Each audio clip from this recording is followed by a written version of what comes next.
Go ahead. because so this um, I think there's a lot of wisdom in kind of oftentimes when you talk to a conservative and you talk about democracy, they'll counter you with, well, no, we don't live in a democracy, we live in a republic. And I think it's an important point because the whole reason that that our society was designed as a republic was in order to counter this idea of tyranny of the majority. And in some sense, we can see the frustration that's happening right now in America with Black Lives Matter and these protests are related to that same idea. When you have a minority that has that's saying something is wrong, this is there needs to be change, and the majority does not recognize the concerns of the minority, justice doesn't happen because it doesn't matter how much that minority votes. If the majority doesn't vote with the minority, change doesn't happen.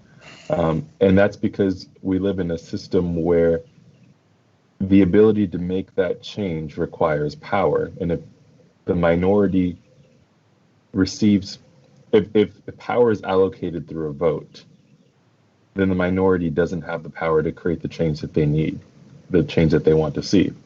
So I think this is also another area where we can imagine a more just system in Copiosis where power, allocating power does not happen through a vote.